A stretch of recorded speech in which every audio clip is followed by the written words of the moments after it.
અને સર જે આપણે કિર્ચોફનો બીજો નિયમ શીખ્યા ને એના સર હજી મને થોડો સમજ જોઈએ છે કારણ કે હજી મને લાગે છે કે મારે કરવાની જરૂર છે. કઈ વાંધો નહીં, હું બીજા એના કેટલાક સમ તને આપી દઈશ. મારા પાસે સીબીએસઈ ની જે બુક છે બુક અનુસાર એનું થોડું ટ્રાન્સલેશન મારે કરવું પડશે અથવા તો હું તને ટ્રાન્સલેશન કરવાનું શીખવાડી દઈશ. એટલે એ રીતે આપણે તો સર્કિટની જ જરૂર છે અને ઇંગ્લિશમાં ખાલી સિમ્પલ પેલું લખેલું હોય ફાઇન્ડ કરંટ, ફાઇન્ડ વોલ્ટેજ એવું, એટલે એ સમજી ઓકે. હું મોકલું છું તને આજે આ પીરિયડ પતે ને એટલે મોકલી દઈશ. બરાબર છે, ચાલ. So we are starting our example. Gujarati છે, હું ભૂલી ગયો. આપણું ઉદાહરણ 3.8 આપણે ચાલુ કરીએ છીએ. બરાબર. આના પહેલા ઇંગ્લિશ મીડિયમનો પીરિયડ હતો ને એટલે પેલું રહી ગયું છે. જેવો પીરિયડ પૂરો થયો, પીરિયડ બી મારો લગભગ 4:30 પૂર્ણ થાય પણ 5:30 વાગે જ પાવર જતી રહી એટલે પીરિયડ બી અધૂરો રહી ગયો. હવે શું કરવાનું એવું થયા કરશું. ચાલો આપણે એક્ઝામ્પલ 3.8 ઉદાહરણ 3.8 વિસ્ટન બ્રિજની 4 ભુજાઓ આકૃતિ 3.26 ને નીચે મુજબ અવરોધો છે. બરાબર છે. AB માં 100 ઓમ, BC માં 10 ઓમ, CD માં 5 ઓમ અને DA માં 60 ઓમ. ચાલો આ દાખલો ગણવાના પહેલા આપણે સિમ્પલી તને એક સવાલ પૂછું તને કે શું આ બ્રિજ બેલેન્સ છે કે નહીં. તો એવું કેવી રીતે ચેક કરાય? તો AB ભુજાનો જે અવરોધ છે જેને આપણે RAB કહીએ ભાગ્યા એની નીચે જે ભુજા છે જેને આપણે RAD કહીએ. બરાબર છે. અને સામે BC ભુજા છે એની અંદરનો અવરોધ BC ના છેદમાં RCD. આવું થાય છે કે નહીં એવું ચેક કરી લેવાનું. તો જુઓ 100/60 is equal to 10/5. તો આ સીધે સીધું દેખાય છે કે નથી થતું એટલે આ બેલેન્સ વિસ્ટન બ્રિજ નથી. અને આ બેલેન્સ વિસ્ટન બ્રિજ ન હોવાને કારણે ગેલ્વેનોમીટરમાંથી પ્રવાહ પસાર થશે. બરાબર છે. આ વચ્ચે જે ગેલ્વેનોમીટર B અને D માં જોડેલું છે જેને આપણે કેન્સલ કરી દેતા હતા પણ આમાં એવું કેન્સલ થશે નહીં કારણ કે આ બેલેન્સ વિસ્ટન બ્રિજ નથી એટલે એ ગેલ્વેનોમીટરમાંથી પ્રવાહ પસાર થશે. અને આ પ્રશ્ન જ એક ક્વેશ્ચન જ એ છે કે ગેલ્વેનોમીટરમાંથી પસાર થતો પ્રવાહ તમારે શોધવાનો છે. આપણો પ્રશ્ન પણ એ જ છે કે ગેલ્વેનોમીટરમાંથી પસાર થતો પ્રવાહ તમારે શોધવાનો છે. હવે આ ક્વેશ્ચનમાં કરંટ તમને પ્રિન્ટ કરીને આપેલા છે. ઘણીવાર કરંટ આપેલા નથી હોતા પણ અહીંયા કરંટ પ્રિન્ટ કરીને આપેલા છે તો આપણે એ મુજબ જ સમજી લઈએ કે 10 વોલ્ટની બેટરીમાંથી I કરંટ નીકળ્યો, A માં ગયો, A થી બે બાજુએ વહેંચાઈ ગયો.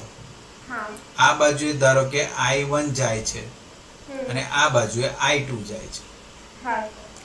ચાલો હવે ઘણા લોકો શું કરે ખબર, I1 અને I2 લખવાની જગ્યાએ I1 અને I-I1 એવું લખી દે છે. તેવું ચાલે, એવું લખે તો એમાં કશું જ ખોટું નથી, એવું ચાલે. પેલી બાજુ આપણે I1 મોકલીએ તો આ બાજુ રહ્યું કેટલું, I-I1 જ રહ્યું કે નહીં.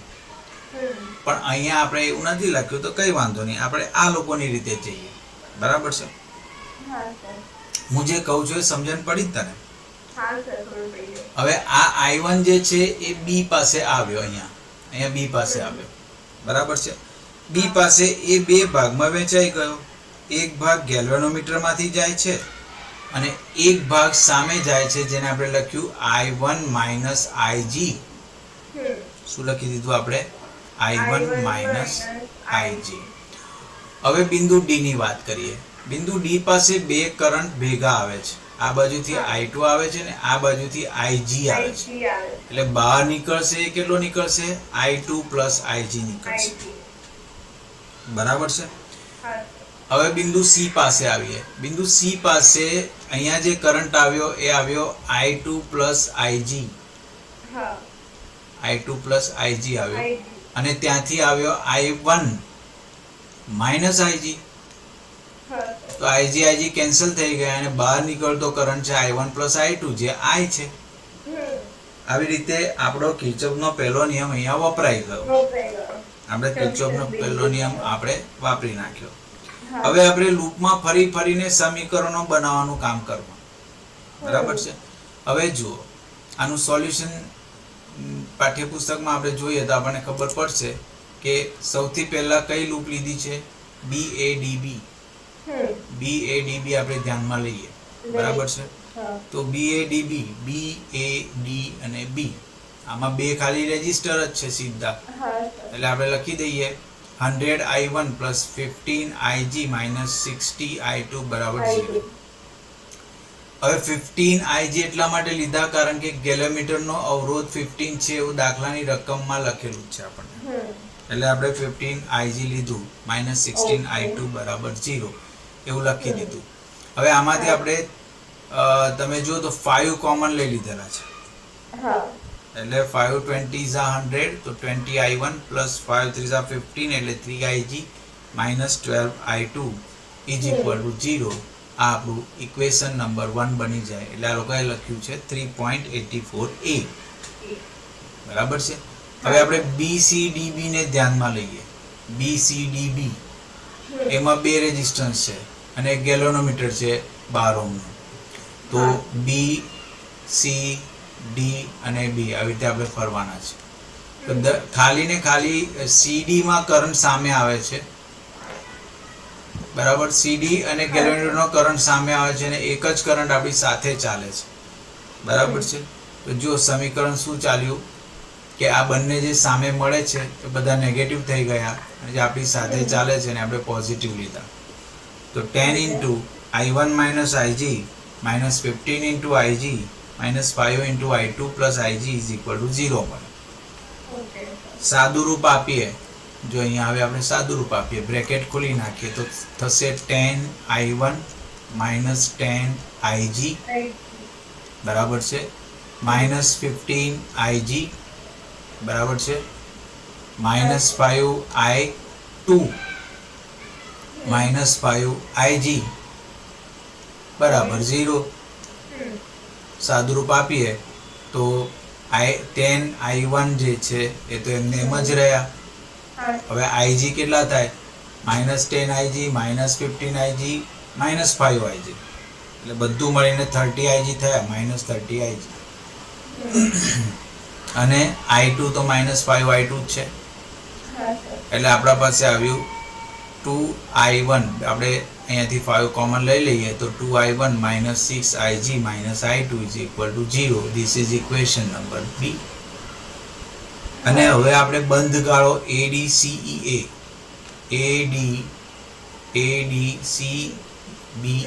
આખું સર્કલ ફર્યું, ચારે ચાર રેજિસ્ટર ફર્યા ના. ADCEA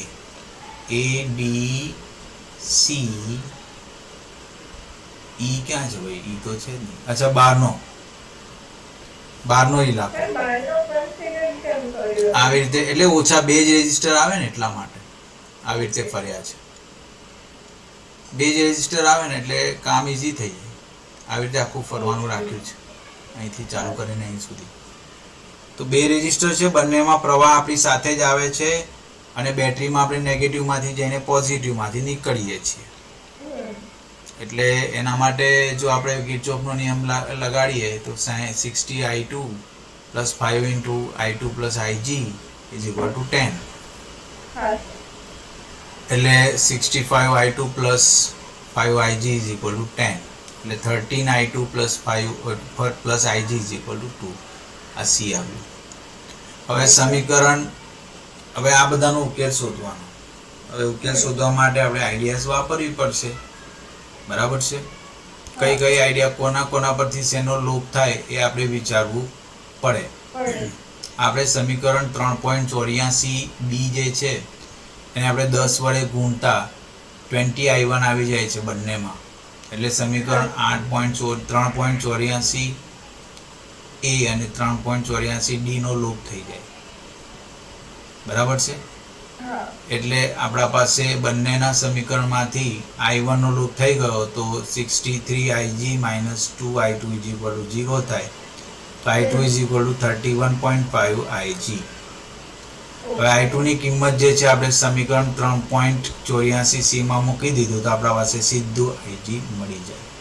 તો આ તો તમારી સ્કિલ છે કે કેવી રીતે તમે આવા જવાબ આના જેવા ઉદાહરણો બધા બહુ પડ્યા છે મારી પાસે, હું તને મોકલી આપીશ NCERT ની બુકમાંથી, અને એના કી સોલ્યુશન બી આજુબાજુમાં હોય તો એ તને ખબર પડશે કેવી રીતે સોલ્વ કરવાનું. ઓકે. તો આ હતો એક્ઝામ્પલ નંબર 3.8. બરાબર છે. આ પ્રશ્ન તમારા ત્રીજા પ્રકરણની હવે જે હું ટેસ્ટ લઈશ એમાં પૂછીશ આ ઉદાહરણ આના જેવું. ઓકે. હવે આ છે પ્રેક્ટિકલ મીટર બ્રિજ. હા સર. બરાબર છે.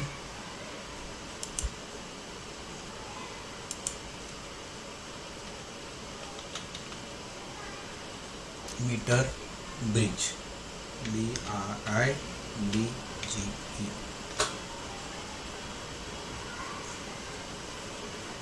આવું દેખાય. આ જે ચિત્ર દેખાય છે ને, આપણે બધા ચિત્રો જોઈએ, આવું દેખાય. આ અલગ અલગ વ્યૂઝ તમને જોવા મળે છે મીટર બ્રિજના. પ્રયોગશાળામાં વપરાતું સાધન છે, લાકડાનું સાધન છે. બરાબર છે. હજુ કોઈ સારું ચિત્ર દેખાતું હોય તો આ જો, આ વધારે સરસ ચિત્ર છે. દેખાય છે તને? આ જે ગ્રે, આ જે ચોકલેટી કલરની જે પટ્ટીઓ દેખાય છે જ્યાં મારું માઉસ પોઇન્ટર ફરી રહ્યું છે, એકચ્યુઅલી એ તાંબાની હોય, આવી ના દેખાય. જો કે એ પેલી ધાતુની પટ્ટી જેવી દેખાય, પણ અહીંયા લોકોએ કલર કંઈક આવો કર્યો છે કે આવા પ્રકારની દેખાય છે. બરાબર છે. અને આ બી ચિત્રાત્મક રજૂઆત જ છે. કેટલાક રિયલ ફિગર્સ પણ આપણે જોઈ શકીએ. આ રિયલ છે. This is real metre bridge. થોડી નાની સાઈઝની છે પણ આ રિયલ મીટર બ્રિજ છે. એમાં એક મીટરની પટ્ટી દેખાય છે લાકડાની, જેમાં સેન્ટીમીટર સ્કેલ દેખાય છે. તો આ એક્સપેરિમેન્ટ તમને કરાવશે જ્યારે બી સ્કૂલ ખુલશે. આઈ હોપ કે સ્કૂલ હવે જલ્દી ખુલી જવી જોઈએ, નહીં કંટાળી ગયા.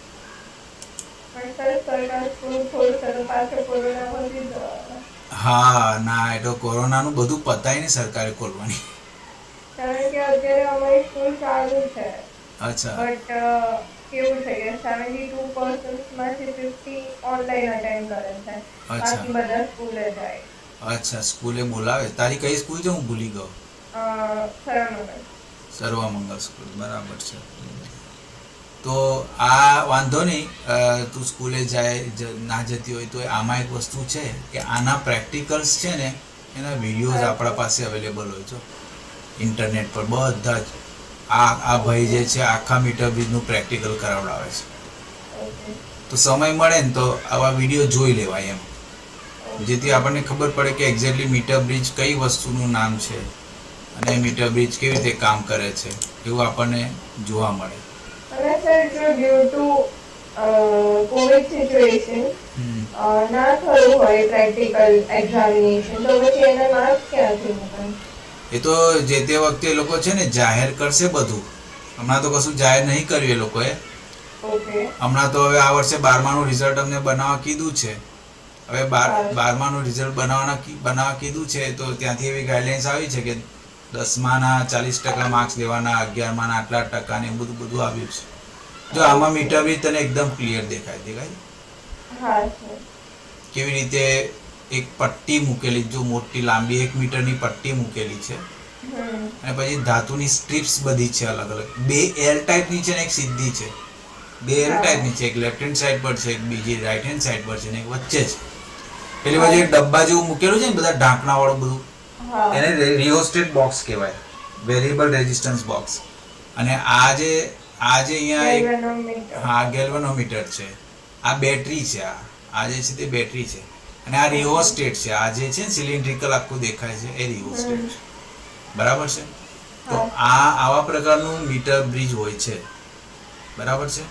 આને જોકી કહેવાય. આ બેને જે હમણાં હાથમાં લીધી અને જોકી કહેવાય. એ જોકી છે ને આ ફૂટપટ્ટી પર એક તાર દેખાય છે એકદમ પાતળો. આ જે સ્કેલ છે ને એના પર એક પાતળો તાર છે, જો એકદમ ટંગસ્ટનનો તાર હોય છે. એ તાર પર આ જોકીને ગોળ ગોળ ફેરવી શકાય. અહીંથી લઈને ફેરવી શકાય. પેલા બેન જેમ ફેરવે છે એને ટચ કરીને ગેલેનોમીટરની અંદરનો કાંટો જોઈ શકાય. એ દેખાય છે કાંટો ફરે છે કાંટો. આ જોકીને આના પર આમાં જો આ તાર જોડેલો છે, અહીંયા એક નાનો તાર જોડેલો છે આ બે સ્ટ્રીપની વચ્ચે, એનું રેઝિસ્ટન્સ ફાઇન્ડ કરવાનું છે. આ તાર દેખાય છે આ ગેલેનોમીટરની બાજુ, આ તારનું રેઝિસ્ટન્સ ફાઇન્ડ કરવાનું છે આપણે. બરાબર છે. તો એ વસ્તુ આપણે હવે આ ગેલેનોમીટર આ જે છે રિયોસ્ટેટ, એનું રેઝિસ્ટન્સ આપણને ખબર હોય, પેલી બાજુનો રેઝિસ્ટન્સ ખબર હોય અને લેન્થ આપણે મેઝર કરીએ તો આપણે અનનોન રેઝિસ્ટન્સ મળી જાય. તો અનનોન રેઝિસ્ટર આ જે છે ને રેઝિસ્ટન્સ બોક્સ કહેવાય એને. જો અહીંયા લખ્યું જ છે નામ રેઝિસ્ટન્સ બોક્સ. બરાબર છે. તો આ એક પ્રેક્ટિકલ વસ્તુ છે જે આપણે આજે શીખવાના છે. એ તમારા ફિઝિક્સની લેબમાં તમારા ફિઝિક્સના સર તમને ચોક્કસ શીખવાડશે. ત્યારે એને એકદમ ધ્યાનથી સમજી લેવાનું. અને પછી જો થિયરી હમણાં સમજણ પડી હોય ને ત્યારે પ્રેક્ટિકલમાં બી બહુ સારું સમજણ પડશે. બરાબર છે.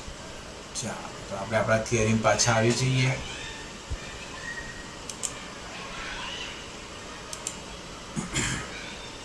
મીટર બ્રિજ આકૃતિ 3.27 માં એક મીટર બ્રિજ દર્શાવેલ છે. બરાબર છે. આકૃતિમાં દર્શાવ્યા મુજબ મીટર બ્રિજને સમાન આડછેદનું ક્ષેત્રફળ ધરાવતા અને 1 મીટર લંબાઈનો તાર કે જેને ખેંચીને બે કાટખૂણે વાળેલ ધાતુની જાડી પટ્ટી સાથે બાંધીને બનાવેલ છે.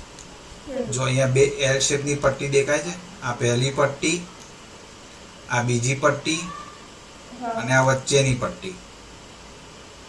હમણાં આપણે જે વિડીયો જોયો હોય, વિડીયોમાં ચમકતી દેખાતી હતી. બરાબર છે. અને આ જે વાયર છે એ પાતળો ટંગસ્ટનનો વાયર હોય અથવા કોન્સ્ટન્ટનનો હોય અને એની નીચે આ મીટર પટ્ટી લગાડેલી હોય. બરાબર છે. આ ધાત્વીય પટ્ટીમાં બે ખુલ્લી જગ્યાઓ હોય છે. આ પહેલી ખુલ્લી જગ્યા અને આ બીજી ખુલ્લી જગ્યા, એવી રીતે બે ખુલ્લી જગ્યાઓ હોય છે કે જેમાં અવરોધો જોડવામાં આવે છે. આ બંને ખુલ્લી જગ્યામાં અવરોધો જોડવામાં આવે છે.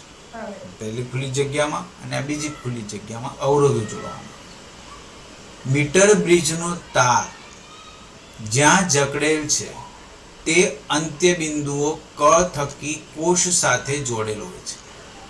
આ અહીંથી અને અહીંથી એટલે બિંદુ એ અને બિંદુ સી ને વાયરનો ઉપયોગ કરીને બેટરી જોડે જોડવાનું અને ડાયરેક્ટ નહીં જોડવાનું, વચ્ચે એક સ્વિચ રાખવાની જેથી બેટરીને ઓન ઓફ કરી શકાય. બરાબર છે. બેટરીને આપણાથી ઓન ઓફ કરી શકાય. હું ખાલી એક જ મિનિટ હોલ્ડ પર મૂકું છું ક્લાસમાં. એક જ મિનિટ.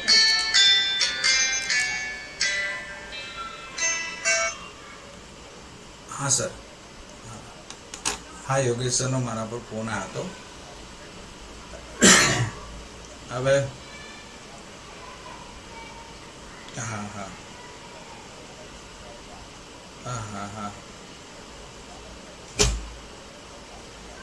હા હા મને એમને એવી વાત કરી કે સાહેબ તમે કઈ ઘનશ્યામ સર જોડે તમારું કઈ સોફ્ટવેરનું કામ છે. મેં કીધું હા એ તો ચાલે જ છે.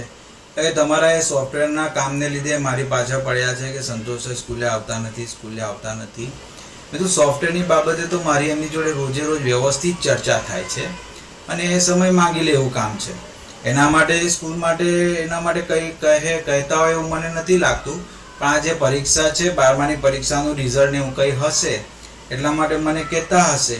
પણ હું તો મેં કીધું કે સ્કૂલે તમે મારા પીરિયડ નથી રાખ્યા તો મારે આવીને શું કરવાનું. મેં કીધું, મેં એમને એવું પૂછ્યું સીધું. મેં કીધું તમે મારા ક્યાં પીરિયડ રાખ્યા છે? તો એમ કે તમારા 3 પીરિયડ ફિઝિક્સના મેં જૂના અભ્યાસક્રમના રાખ્યા છે અને 3 પીરિયડ મેથ્સના રાખ્યા છે. તો મેં કીધું મેથ્સ, હવે એમણે મેથ્સના પીરિયડ મેથ્સનું ટાઈમ ટેબલ ગોઠવ્યું છે. બરાબર 11મા ધોરણનું. એડમિશન જ નહીં તો ટાઈમ ટેબલમાં મારું નામ લખ્યું છે, તો વળી એવું લખ્યું છે એટલે વળી તો મેં ગઈકાલે મેથ્સનો પીરિયડ ચાલુ બી કર્યો, કોઈ આવ્યું નહીં તો મેં તો લેક્ચર રેકોર્ડ કરીને મૂકી દીધો. મેં કીધું મેં તો પીરિયડ લીધો, તમે ટાઈમ આપ્યો એટલે એવું એમ. એટલે એમને એવું છે, એમને ખાલી દેખાડ્યું કે ભાઈ જો આ પીરિયડ. પછી એમણે એક મેસેજ કર્યો આજે ગ્રુપમાં, ટીચિંગ ગ્રુપમાં, કે બધા જ ટીચરોએ જૂનો અભ્યાસક્રમ બાકી હોય કે નવા જે પણ ટીચરો મેં ગોઠવ્યા છે બધા જ ટીચરોએ સ્કૂલમાં આવીને જ ભણાવવાનું. અને એ મેસેજને ટેગ કરીને પર્સનલી મને બી મોકલી દીધો. મેં કીધું ભલે હું આવીશ સ્કૂલે, મને ક્યાં વાંધો છે, હું તો ક્યાં વાંધો. પછી તો કશું જ નહીં, હું સ્કૂલે આવવાનો જ છું. જે પીરિયડ એમને મને જૂના આપેલા છે, જૂના એટલા પીરિયડ હું મારા ચેપ્ટર પૂરા થાય એટલા હું લઈ લેવાનો છું. પણ હા, પણ એ બાબતે એમને હજુ કોઈ એક્શન લીધું હોય એવું મને લાગતું નથી. હા હા બસ બસ બસ બસ. બરાબર.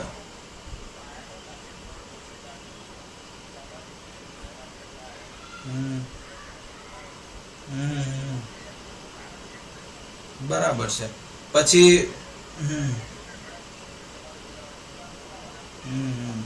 હા હા હા, મને એમને વાત તો કરી કે હા હા, એમને મને કીધું તો ખરી સ્કૂલે આવો એમ. એટલા માટે એમની રિએક્શન એવી રીતે આવ્યો.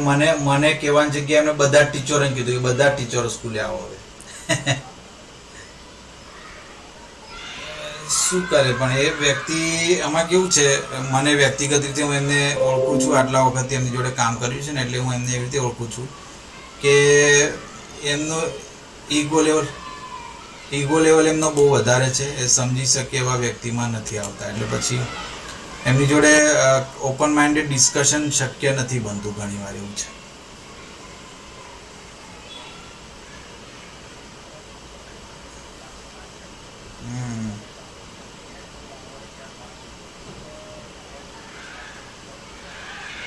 હા, કારણ કે આમ બી પાદરામાં હું ગીતાંજલિમાં હતો ત્યારથી મારું જ નામ બોલાય છે. હવે મેં કોઈ વિદ્યાર્થીને પૂછ્યું નહીં કે તમને નવા સરનું ફિઝિક્સ ફાવે છે કે નહીં, પણ જો પૂછે તો કદાચ બધી વાતો બહાર આવે કે નવા ટીચરનું ફાવે છે કે નહીં. આમ તો બધા ટીચરો સારું જ ભણાવતા હોય, ફાવી તો જતું જ. હા, ઓકે ઓકે, હા.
સોરી હા બેટા, થોડો વધારે હોલ પર ગયો ક્લાસ. ઓકે, આ પેલું 12માના રિઝલ્ટનું કામ આવ્યું છે ને, એટલે ફોન પર ફોન ચાલુ છે. બધાને પાસ કરવાના ને હવે. ચલો, ગેલ્વેનોમીટરનો એક છેડો બે ગેપની વચ્ચે આવેલ ધાતુની પટ્ટી સાથે જોડવામાં આવે. જો એક છેડો ક્યાં, આ બે સીધી પટ્ટી છે ને એના બરાબર વચ્ચે અહીંયા બી પોઈન્ટ પાસે, મેં અહીંયા બી પોઈન્ટને ડાર્ક કર્યું છે. તો બે ગેપ વચ્ચે આવેલી ધાતુની પટ્ટી, આ ગેપ હા. જોડવામાં આવે છે? G1 અને આ બે ગેપ થઈ ને, આ પહેલી ગેપ અને આ બીજી ગેપ, ઓકે. આ બે ગેપ થઈ, એની વચ્ચે એક પટ્ટી છે બી. હા, હવે તું તે મને શું પૂછ્યું? જે અવરોધ આપણે શોધવાના છે જેનો, જેમ કે પેલામાં વિડીયોમાં તારનો અવરોધ હતો, તો એ તાર ક્યાં જોડવાનો? આ રહ્યો આર, આ વસ્તુ. ઓકે. અને આ એસ એટલે પેલી મોટી પેટી નહોતી, આમ બધા હા સર. આવી રીતે મોટી પેટી હતી એક ને, અહીંયા બધી સ્વિચો મૂકેલી 1 2 3 4 એવી. એ પેટી અહીંયા જોડવાની, અવરોધ પેટી અહીંયા જોડવાની. ઓકે. આ બે વસ્તુ ખાલી જોડવાની. ને રિયોસ્ટેટ જે હોય ને, રિયોસ્ટેટ આ બેટરીમાંથી આવતો કરંટ કંટ્રોલ કરવા માટે અહીંયા જોડવાનું હોય. રિયોસ્ટેટ અહીંયા જોડવાનું હોય.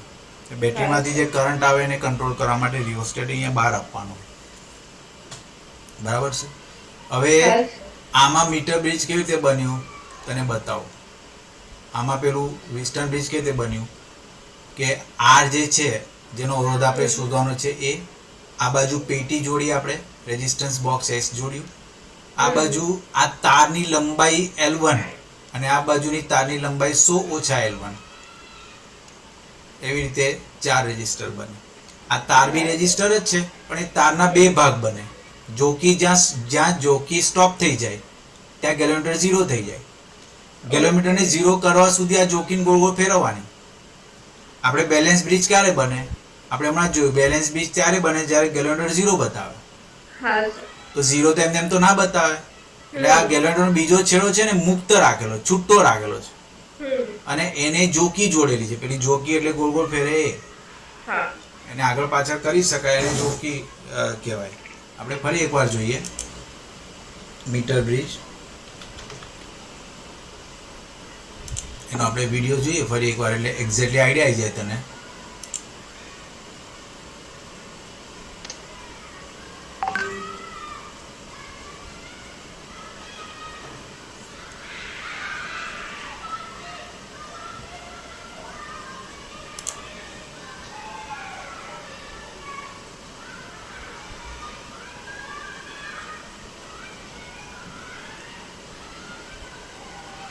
કોઈ સ્કૂલ છે ત્યાંનું આ લોકોએ વિડીયો મૂકેલો છે. જો આખું અહીંયા વેસ્ટર્ન બ્રિજ લાવીને મૂકેલું છે.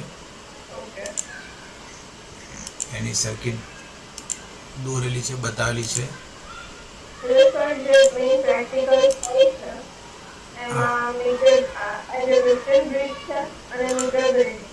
હા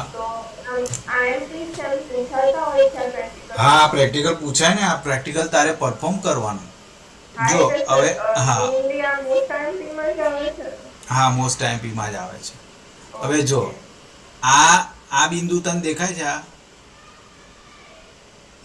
આ મારું પોઈન્ટર દેખાય છે? પોઈન્ટર કે નહીં દેખાતું? ઊભી રહે, કઈ વાંધો નહીં. જો અહીંયા સ્ક્રીન પર તને હમણાં શું દેખાય છે? તો સ્ક્રીન પર તે હમણાં જોયું હશે કે અહીંયા એક સીધી પટ્ટી દેખાય છે અને બે ગેપ દેખાય છે. આ પહેલો ગેપ અને આ બીજો ગેપ દેખાય છે?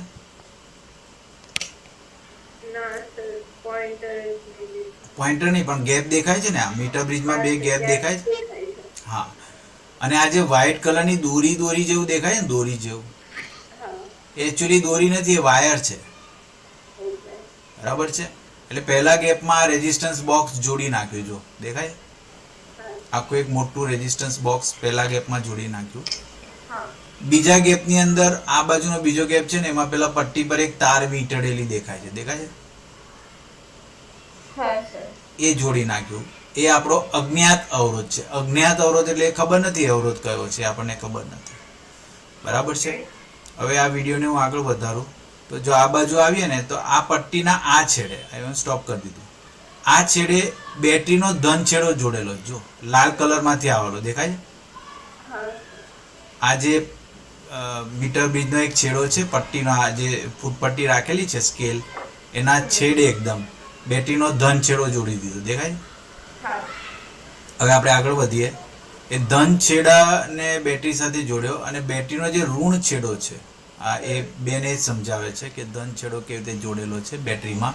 બેટરીનો ઋણ છેડો જે છે, હવે ઋણ છેડો મેડમ બતાવે છે એ ઋણ છેડો એક કી જોડે, પેલી બાજુ એક કી છે, જો આ કી છે, આને સ્વિચ કહેવાય.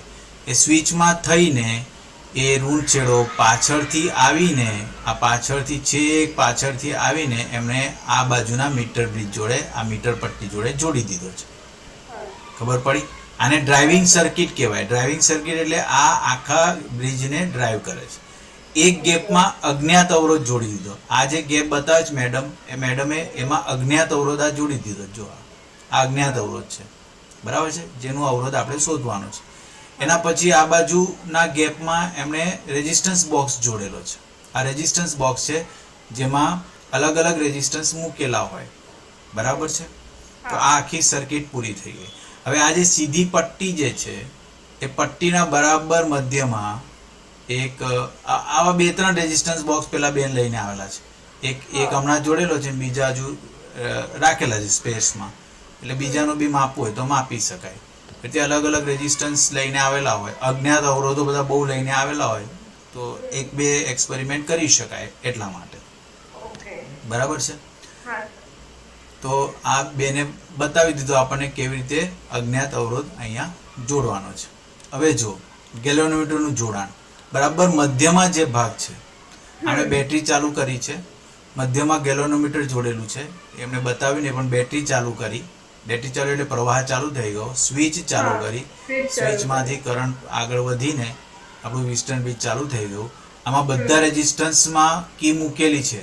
હવે આમાંથી એક કી એમણે કાઢી નાખી એટલે 2 ઓહ્મનો રેઝિસ્ટન્સ થયો, 1 ઓહ્મનો રેઝિસ્ટન્સ થયો. આ 2 રેઝિસ્ટન્સ ચાલુ થઈ ગયા.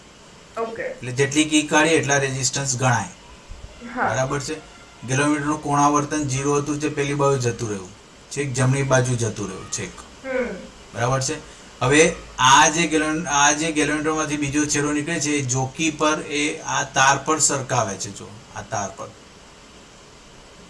એટલે કોણાવર્તન અહીંયા દેખાશે. એ 0 અહીંયાથી અહીંયા 0 થાય. જો ધીમે ધીમે ધીમે દેખાય છે, એ 0 થઈ ગયું. જો થઈ ગયું 0. આ બાજુ જતું રહ્યું એટલે બેન પેલી બાજુ એડજસ્ટ કરે છે જોકીને એક વ્યવસ્થિત જગ્યાએ, તાર પર એક વ્યવસ્થિત જગ્યાએ આપણે મૂકીએ એટલે 0 કોણા જો અહીંયા મુકાઈ ગયું અને ત્યાંનું રીડિંગ આપે છે 49. કેટલું રીડિંગ આપે છે? 49 રીડિંગ. એટલે 49 સેન્ટીમીટર પર તમારું રીડિંગ આવ્યું. એટલે 49 સેન્ટીમીટર આ બાજુ અને 51 સેન્ટીમીટર પેલી બાજુ. એવી રીતે તારના 2 ભાગ વહેંચાઈ ગયા. બરાબર છે. આવી રીતે રીડિંગો લેવાના હોય. બરાબર છે. હવે આખું પ્રેક્ટિકલી સમજણ પડી ગઈ. આને આપણે તો એ પોસ્ટ પર રાખીએ, જરૂર પડે તો પાછા અહીંયા આવીશું. હવે આપણે થિયરીમાં જઈએ. વિડિયો ક્લિયર દેખાય છે કે નહીં દેખાતો? ઓકે. 2 ગેપ વચ્ચે આપેલી ધાતુની પટ્ટી સાથે જોડવામાં આવે છે ગેલ્વેનોમીટરનો બીજો છેડો. હવે આ મેં તને સમજાવ્યું કે અહીંયા બી સાથે ગેલ્વેનોમીટર જોડીને જોકી જોડી દીધી. ગેલ્વેનોમીટરનો બીજો છેડો જોકી, જેને સંપર્ક કળ કહેવામાં આવે છે, એની સાથે જોડવામાં આવે છે. જોકી એક પ્રકારની ધાતુનો સળિયો છે કે જેનો એક છેડો તીક્ષ્ણ ધાર ધરાવે છે અને તે ધાર તાર પર સરકી શકે તે રીતે વિદ્યુત જોડાણ કરે છે.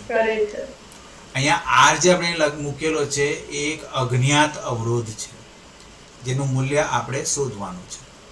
એને કોઈ પણ એક ગેપમાં જોડવામાં આવે છે.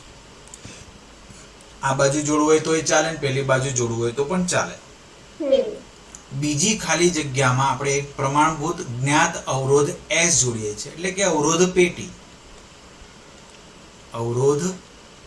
એટલે અવરોધ પેટીમાંથી આપણે જ્ઞાત અવરોધ જોડી શકીએ. બરાબર છે. જોકી એ તાર પરના કોઈ બિંદુ D સાથે જોડવામાં આવે છે કે જે છેડા A થી L લંબાઈએ છે. જોકી તાર પર સરકી શકે છે. તારના AD ભાગનો અવરોધ કેટલો થાય? RCM × L થાય. બરાબર છે. આમાં RCM શું છે? એકમ સેન્ટીમીટર દીઠ તારનો અવરોધ. RCM બરાબર એકમ સેન્ટીમીટર દીઠ તારનો અવરોધ.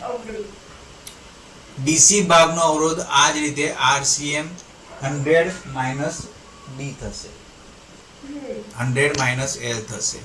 આમાં 4 ભુજા AB, BC DA અને CD એટલે કે RS RCM L અને RCM 100 L અવરોધો ધરાવતી 4 ભુજાઓ બની જાય. એ સ્વાભાવિક છે કે એક વિસ્ટન બ્રિજ બનાવી દીધો. આણે એક વિસ્ટન બ્રિજ બનાવી દીધો જેમાં AC બેટરી ભુજ અને BD ગેલ્વેનોમીટર ભુજ બની ગયું. બરાબર. વિસ્ટન બ્રિજમાં એક બેટરી ભુજ હોય અને એક ગેલ્વેનોમીટર ભુજ હોય. હવે જો જોકીને તાર પર સરકાવવામાં આવે તો એક એવું સ્થાન મળશે જ્યાં ગેલ્વેનોમીટર કોઈ પ્રવાહ દર્શાવે નહીં. ધારો કે છેડા A થી આવા સમતોલન બિંદુ માટેનું અંતર L1 છે, તો બ્રિજની સમતોલન સ્થિતિમાં 4 અવરોધો અનુક્રમે RS RCM into L1 અને RCM into 100 L1 થઈ જશે. માટે બ્રિજની સમતોલન સ્થિતિ માટે આપણે નીચે પ્રમાણેના સંબંધો મળે. R/S = RCM L1 upon RCM 100 L1. તો RCM તો ઉડી ગયા. તો આપણે જો L1 ખબર હોય અને S ખબર હોય તો R મળી જાય. આમ એક વખત આપણે L1 શોધી કાઢીએ તો અજ્ઞાત અવરોધ R પ્રમાણિત જ્ઞાત અવરોધ S ના પદમાં શોધી શકાય. જે સૂત્ર મળે છે R = S ગુણ્યા L1 upon 100 L1. S ના જુદા જુદા મૂલ્યો પસંદ કરતા આપણને L1 ના જુદા જુદા મૂલ્યો મળશે અને દરેક વખતે R ગણી શકીએ છીએ. L1 ની માપણીમાં રહેલી ત્રુટિ સ્વાભાવિક રીતે જ R ની ત્રુટિમાં પણ પરિણમશે. એવું દર્શાવી શકાય કે જો સમતોલ બિંદુને બ્રિજના મધ્ય સ્થાનની આસપાસ એટલે કે L1 એ 50 સેન્ટીમીટરની નજીક ગોઠવીએ તો R ની માપણીની પ્રતિશત ત્રુટિ લઘુત્તમ કરી શકાય. આના માટે S ની યોગ્ય પસંદગી કરવી જરૂરી છે. S એટલે પેલું જે આપણે રેઝિસ્ટન્સ બોક્સ આપણે મૂકીએ ને એમાં યોગ્ય રેઝિસ્ટન્સ કરવું પડે. એ તો તમારા જે પ્રયોગ કરાવતા જે સાહેબ હોય, શિક્ષક હોય, એમને ખબર હોય કે S માં કેવું રાખીએ તો જલ્દી આપણને અવલોકન મળી જાય. બરાબર છે. તો આ એકચ્યુઅલી આખું પ્રેક્ટિકલ છે, પણ થિયરીમાં બી આખું આકૃતિ દોરીને પૂછાય તો આપણે એને લખવું પડે. બરાબર છે. અને આ બહુ જ મહત્વનો પ્રશ્ન છે, વેરી IMP બોર્ડમાં પૂછાય જ. તો આ કિર્ચોફના નિયમનો ઉપયોગ કરતું પહેલું સાધન એ છે મીટર બ્રિજ. બરાબર છે. એને લગતો એક દાખલો અહીંયા આપવામાં આવેલ છે.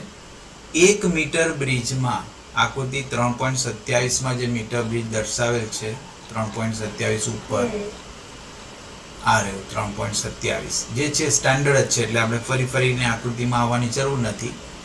3.27 માં દર્શાવ્યા પ્રમાણે A થી 33.7 સેન્ટીમીટર આગળ 33.7 સેન્ટીમીટર આગળ તટસ્થ બિંદુ મળે છે અથવા સમતોલ બિંદુ મળે છે.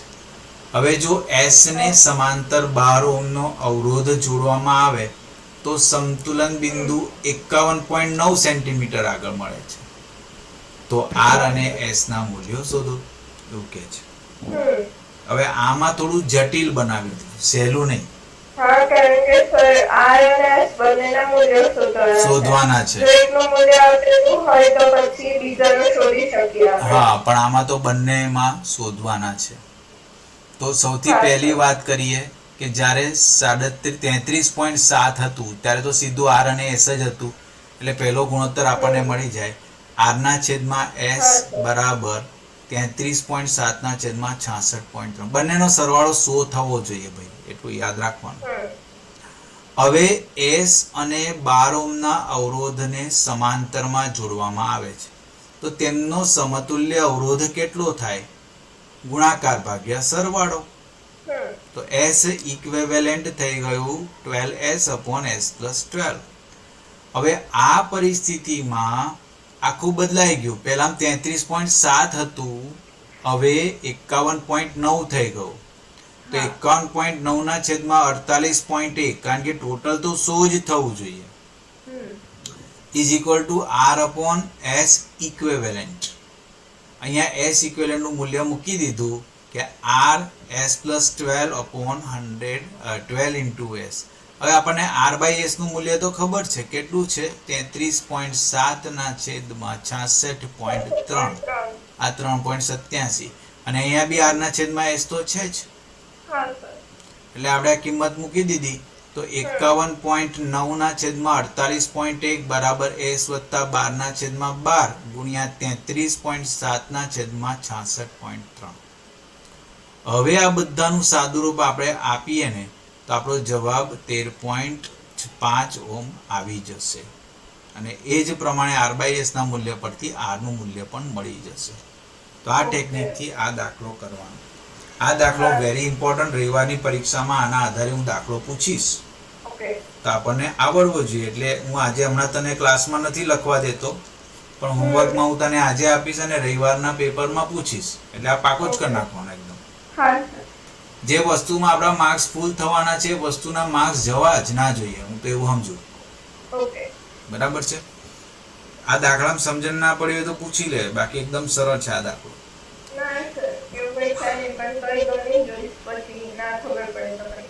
ઓકે. હવે બીજું સાધન, એવું જ એક બીજું સાધન જેમાં આપણે મીટર બીજ બનાવ્યું એવી રીતે એક બીજું સાધન હોય છે પોટેન્શિયોમીટર. અને પોટેન્શિયોમીટર બી બહુ જ કામનું સાધન છે અને એ વિદ્યુત કોષનું EMF માપે છે. અને એ બી લાકડાનું જ સાધન છે અને એ બીજો પ્રયોગ છે તમારો, પ્રયોગશાળાનો બીજો પ્રયોગ. એટલે આ ચેપ્ટરમાં બે પ્રયોગ તમારા આવી ગયા. પ્રયોગશાળાના 2 પ્રેક્ટિકલ તો આ પ્રકરણમાં છે, ત્રીજો ઓહમનો નિયમ, ઓહ્મ્સ લો પણ છે આમાં, એટલે 3 પ્રેક્ટિકલ તો ખાલી આમાં જ આવી ગયા.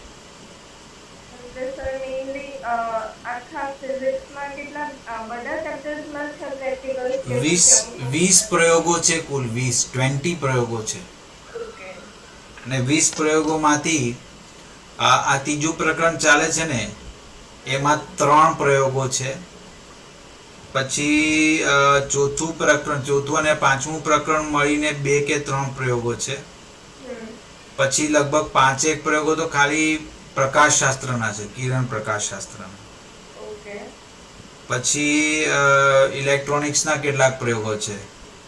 એવી રીતે કરીને કુલ મળીને 21 પ્રયોગો છે, 15 થી 20 પ્રયોગો છે. અને એમાંથી મુખ્ય પ્રયોગો એટલે બધા ચેપ્ટરમાં પ્રયોગો નથી, કેટલાક જ ચેપ્ટરમાં પ્રયોગો છે. અને એ પ્રયોગો બી આમ તો બધા પ્રયોગો સરળ છે. અને બીજી મહત્વની સરસ મજાની બાબત તો એ છે કે દરેક પ્રયોગના હવે વિડીયો અવેલેબલ છે. હું હવે હમણાં પોટેન્શિયોમીટર લખીશ ને એટલે ફટ દઈ કે આવી જશે પોટેન્શિયોમીટર, બધું જ અવેલેબલ છે. અને ગુજરાતીમાં અવેલેબલ છે. મુખ્ય વસ્તુ ત્યાં છે. જોવા જેવી વાત તો એ છે કે પોટેન્શિયોમીટરનો પ્રયોગ તારે ગુજરાતીમાં સાંભળવો હોય તો ગુજરાતીમાં બી અવેલેબલ છે.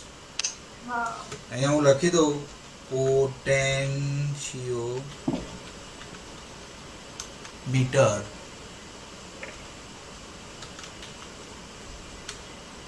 તો આખું ગુજરાતીમાં આવી જશે. અચ્છા, આ પેલું માઇક્રોસોફ્ટ એજ છે એટલે નથી આવતું, બાકી પેલું ક્રોમમાં આવી જ જાય. ક્રોમ આપણે વાપરીએ ને, ક્રોમ તો તું જાણે છે.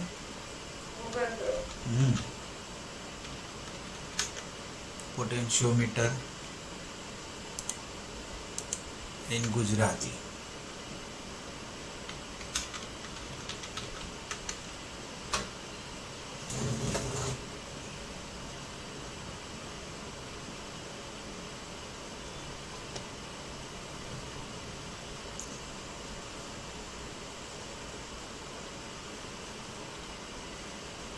ના ભાઈ, આમાં નથી આવતું, પણ ઘણીવાર પોટેન્શિયોમીટર નું આવે છે. આપણે કોઈ સરસ મજાનો વિડીયો જોઈએ પોટેન્શિયોમીટરનો.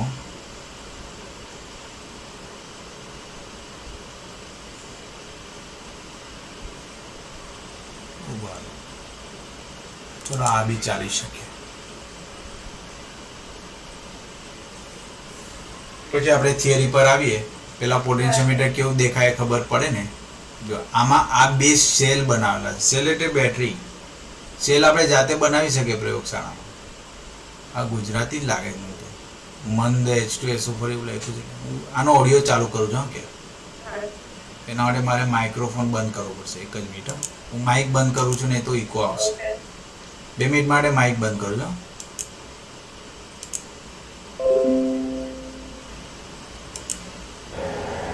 તો અહીંયા તમે જોઈ શકો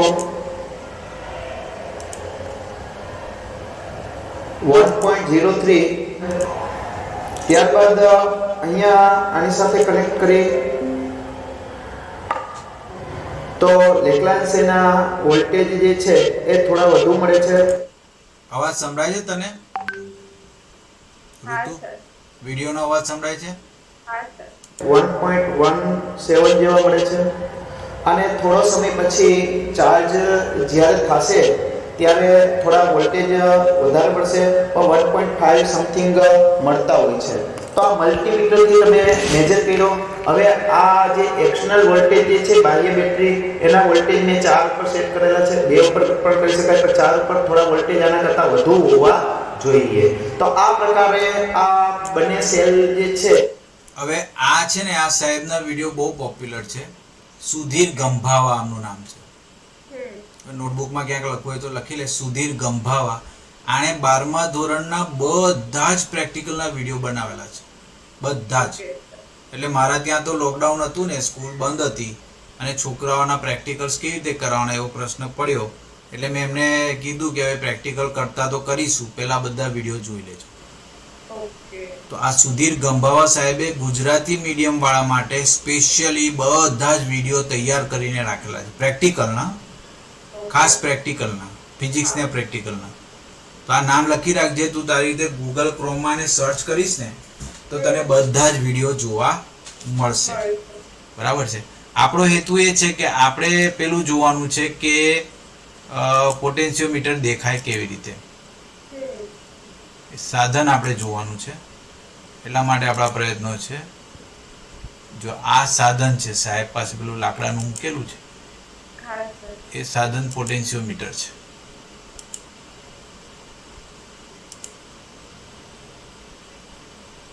આખું સાધન જોવા નથી મળતું સાહેબ, આમ ઊભા છે એટલે.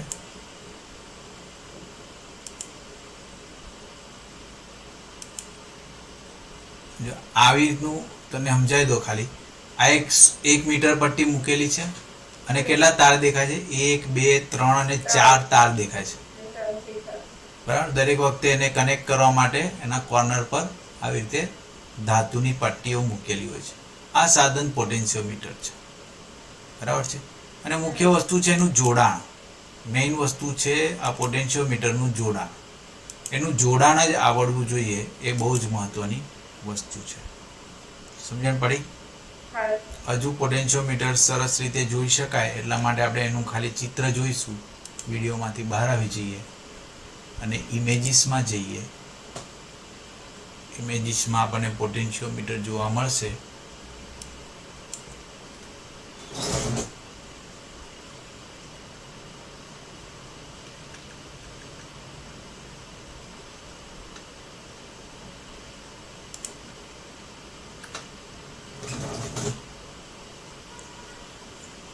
આ તો બધા કોમર્શિયલી અવેલેબલ પોટેન્શિયોમીટર દેખાડ્યા.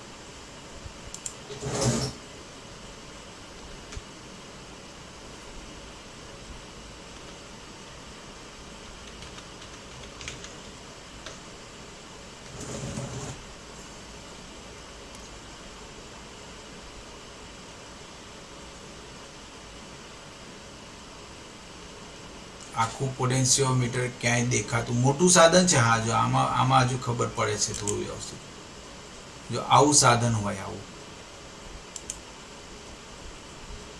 છે ને, આવું બધી પટ્ટીઓ લાઇન્સર જોડેલી હોય, તાર બધા જોડેલા હોય અને એના 2 કનેક્ટર્સ હોય. બે કનેક્ટર્સ વચ્ચે બાકી બધું જોડવાનું હોય.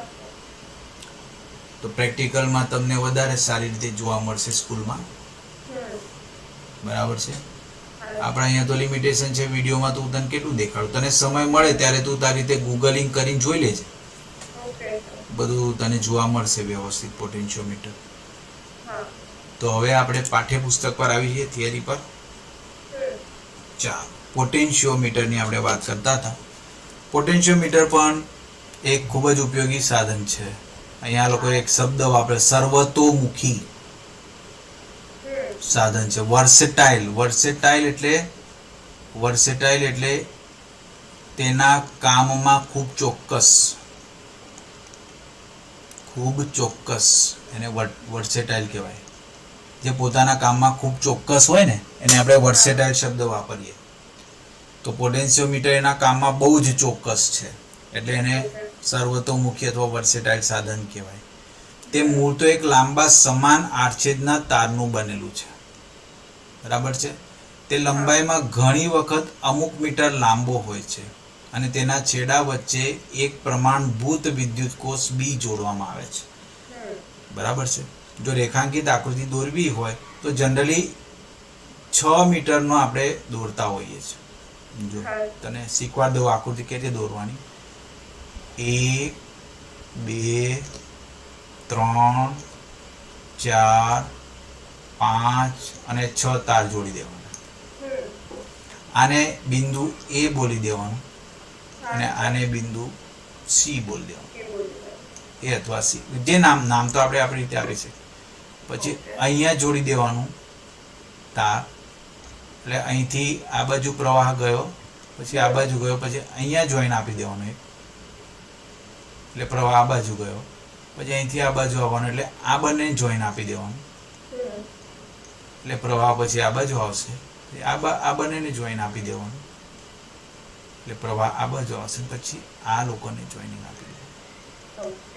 આ ગેલેનોમીટરની સ્ટ્રીપ થઈ ગઈ, પટ્ટી થઈ ગઈ. અને અહીંયા આ તો મેં બહુ દૂર દૂર દોર્યા, આપણે પ્રયોગશાળામાં જોઈએ તો આ તારો બહુ નજીક જ હોય છે એકદમ. અને આ બાજુ તારની એક બાજુ 1 મીટરની મીટર પટ્ટી ગોઠવેલી હોય છે. આવી રીતે મીટર પટ્ટી ગોઠવેલી 1 મીટરની, જેથી રીડિંગ લેવામાં સમજણ પડે, બરાબર છે. હવે આ જે પોટેન્શિયોમીટર છે એની 2 સર્કિટ છે.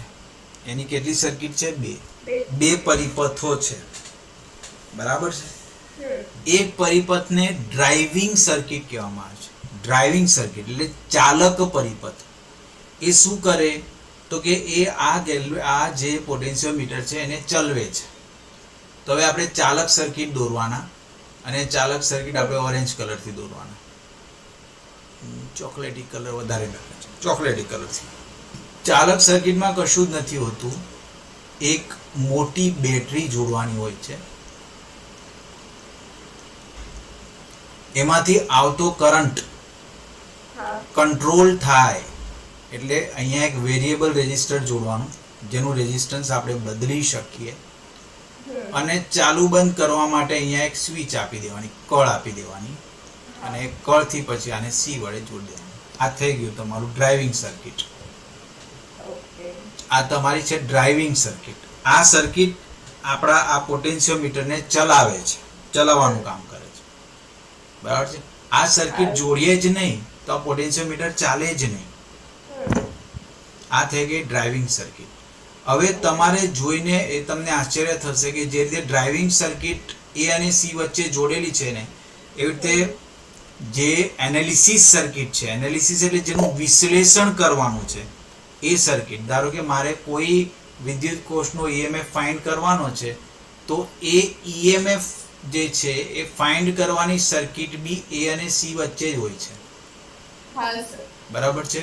આ બેટરી એપ્સિલન જોડી દીધી મેં, અને એની સાથે જોકી જોડીને એ જોકીની વચ્ચે, જોકીની બરાબર વચ્ચે ક્યાંક ગેલ્વેનોમીટર ગોઠવી દેવાનું.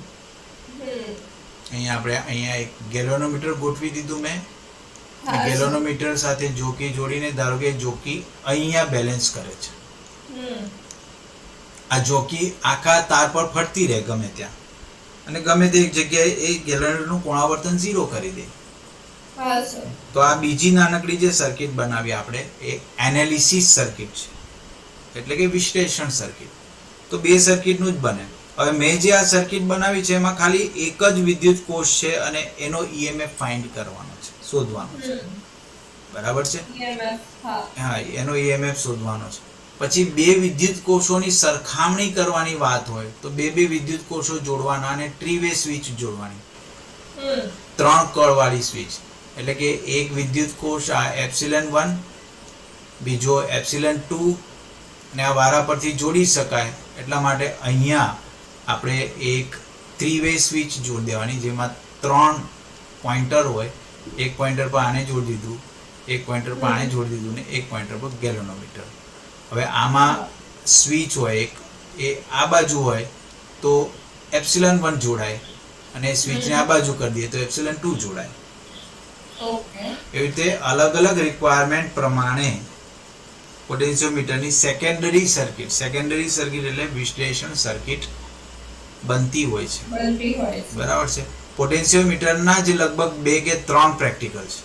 પોટેન્શિયોમીટર એકલાના જ એને એની અંદર એકવાર કોઈ બેટરીનું ઈએમએફ ફાઇન્ડ કરવાનું છે, પછી કોઈ બેટરીનું 2 બેટરીઓનું સમતુલ્ય એ શોધવાનું છે. એવી રીતે અલગ અલગ આવે છે. આની વાસ્તવિક રચનામાં ઘણી વખત આ તારને પાસે રાખેલા ઘણા બધા ટુકડાઓ તરીકે લેવામાં આવે છે, જે આપણે હમણાં આકૃતિમાં અને વિડીયોમાં જોયું, અને તેના છેડાઓને જાડી ધાતુની પટ્ટીઓ સાથે જોડવામાં આવે છે. આકૃતિમાં તાર A થી C વચ્ચે જોડેલા છે. નાના ઊભા ભાગ એ ધાતુની જાડી પટ્ટીઓ દર્શાવે છે, જે તારના જુદા જુદા ભાગને જોડી નાખે છે. તારમાંથી I જેટલો પ્રવાહ પસાર થાય છે કે જે પરિપથમાં જોડેલ ચલ એટલે બદલી શકાય તેવા અવરોધ રિહોસ્ટેટની મદદથી બદલી શકાય છે. એને બદલી શકાય છે. અત્રે તાર નિયમિત હોવાથી એ અને બિંદુ A થી L અંતરે રહેલા કોઈ પણ બિંદુ વચ્ચેનો સ્થિતિમાનનો તફાવત લંબાઈના સમપ્રમાણમાં ચલે છે. એપ્સિલન L = phi L, જ્યાં phi એ એકમ લંબાઈ દીઠ વોલ્ટેજ ડ્રોપ દર્શાવે છે. આકૃતિ 3.28a બે વિદ્યુત કોષોનો ઈએમએફ એપ્સિલન 1 અને એપ્સિલન 2 સરખાવવા માટે પોટેન્શિયોમીટરનો ઉપયોગ દર્શાવેલો છે. આમાં દ્વિમાર્ગી કળ ટુ વે કીનો ઉપયોગ થાય છે. બિંદુઓ 1, 2 અને 3 દર્શાવેલા છે. પહેલા ધારો કે કળના 1 અને 3 બિંદુઓ જોડેલા છે.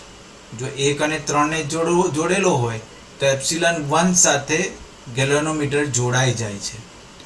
જોકીને તાર પર N1 કે જે A થી L1 અંતરે છે ત્યાં સુધી સરકાવો, જેથી ગેલ્વેનોમીટર 0 આવર્તન આપે છે.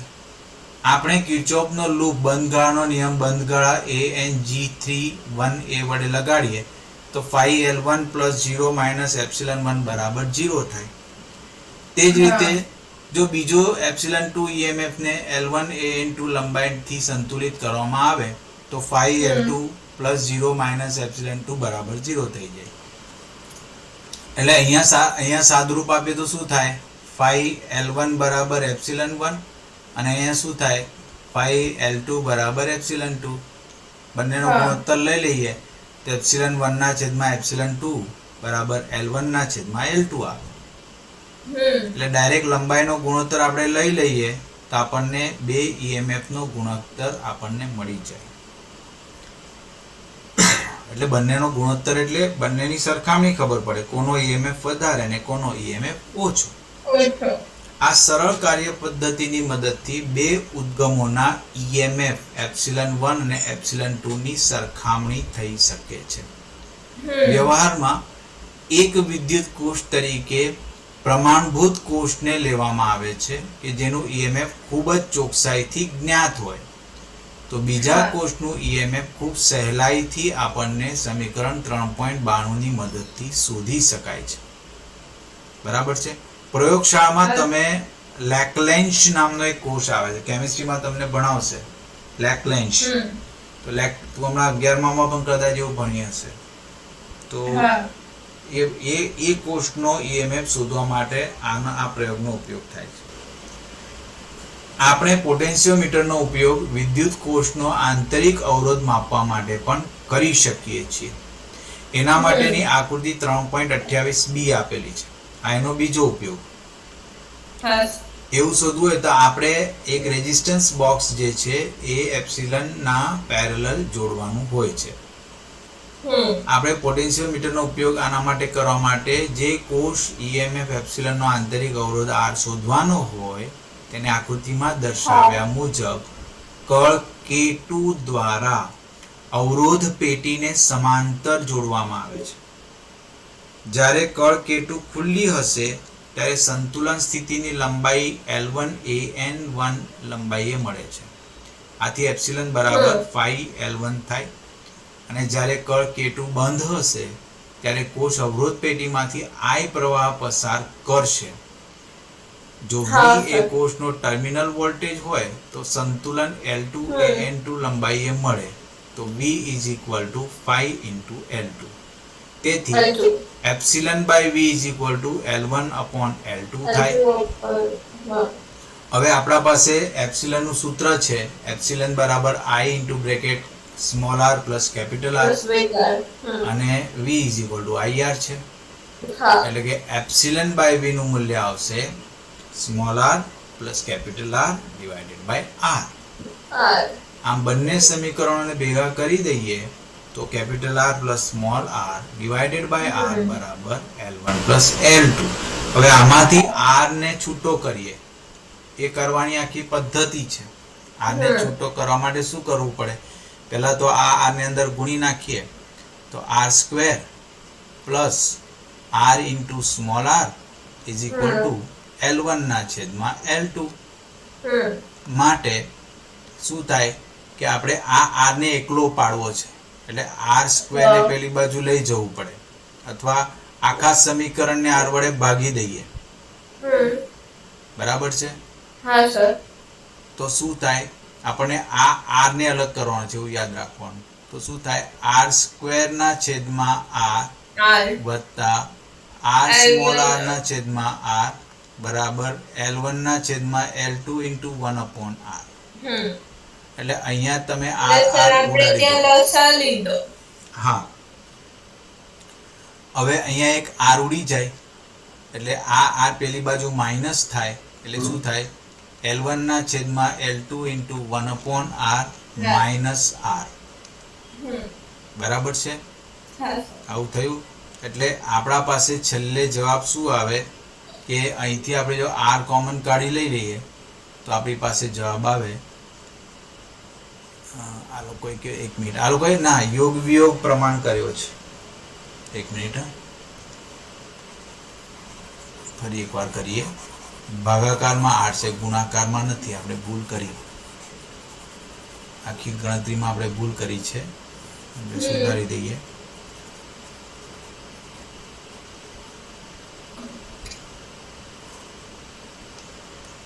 જો આવી રીતે થશે આ R ભાગાકારમાં છે જેથી R ના છેદમાં R વત્તા સ્મોલ r ના છેદમાં R બરાબર L1 ના છેદમાં L2 આવું થાય.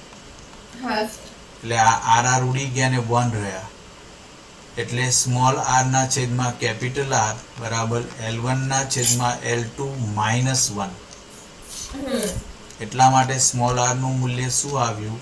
પેલું છેદનું R પેલી બાજુ જતો રહે એટલે કે L1 ના છેદમાં L2 માઈનસ 1 એટલે આવું આવ્યું.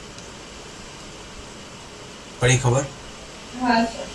તો સમીકરણ 3.95 નો ઉપયોગ કરીને આપણે આપેલા કોષનો આંતરિક અવરોધ શોધી શકીએ છીએ. પોટેન્શિયોમીટરનો ફાયદો એ છે કે વોલ્ટેજના જે સ્ત્રોતની માપણી કરવાની છે તેમાંથી તે પ્રવાહ ખેંચતો નથી. આ બહુ જ મહત્વનું છે. જે બેટરીની જે વોલ્ટેજ સ્ત્રોતની આપણે માપણી કરવાની છે એમાંથી વિદ્યુત પ્રવાહ પોટેન્શિયોમીટર પોતે ખેંચતો નથી જેથી ઉદ્ગમના આંતરિક અવરોધમાંથી અસર પામતો નથી અને આંતરિક અવરોધનો પણ અસર થતો નથી એટલે EMF નું ચોખ્ખું મૂલ્ય આપણને મળે છે.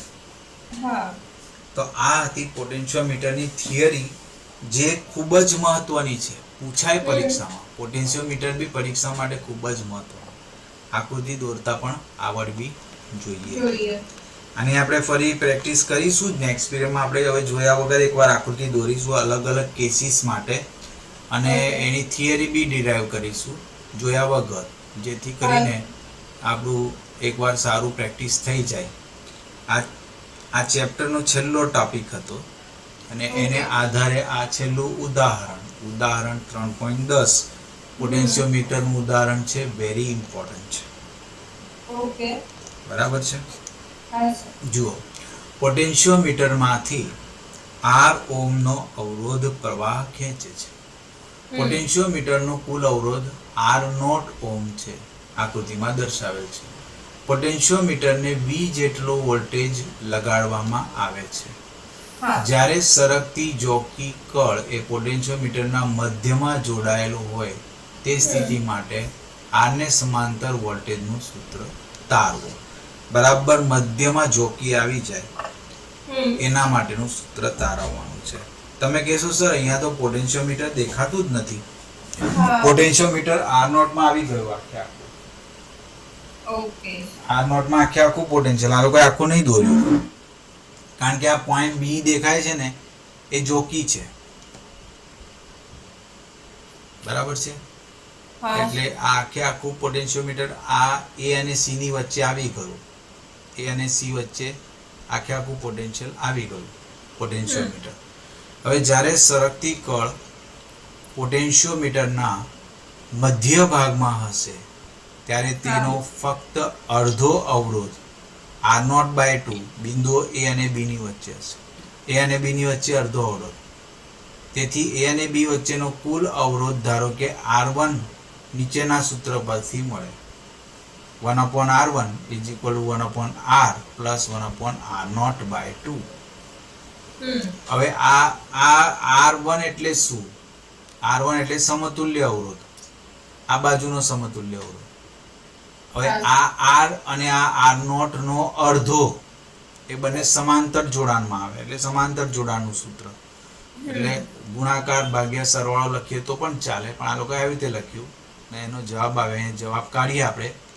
1/R1 બરાબર R0/2 પ્લસ R ના છેદમાં R × R0/2.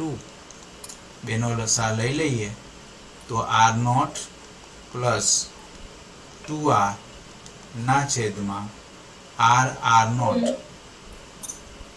એટલે 2 × R0/2. બે ઉડી ગયા એટલે એનો વ્યસ્ત કરીએ તો R1 શું આવે? R0R ના છેદમાં R0 + 2R, જે અહીંયા લખેલું છે, બરાબર છે. આ અવરોધ થયો A અને B વચ્ચેનો, A થી B વચ્ચેનો કુલ અવરોધ. હવે A અને C વચ્ચેનો કુલ અવરોધ કેવી રીતે થાય? તો A અને B તથા B અને C વચ્ચેના અવરોધોના સરવાળા બરાબર થાય, એટલે કે R1 + R0/2 થાય. પોટેન્શિયોમીટરમાંથી વહેતો પ્રવાહ VI = V/R1 + R0/2. બેનો લસા લઈ લીધો તો 2V ના છેદમાં 2R1 + R0. સો પોટેન્શિયોમીટરમાંથી મળતો વોલ્ટેજ V1 પ્રવાહ I અને અવરોધ R1 ના ગુણાકાર જેટલો થશે. એટલે V1 = IR1 which is equal to 2V/2R1 + R0 into R1.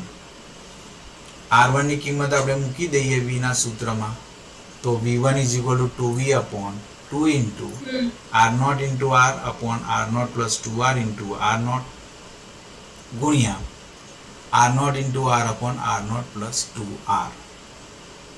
બધાનો લસા ને બધું લઈને સાદુરૂપ આપીએ તો છેલ્લે આપણને V1 નું સૂત્ર મળે. V1 = 2VR/R0 + 4R. તો આ થિયરી પ્રકારનો દાખલો હતો.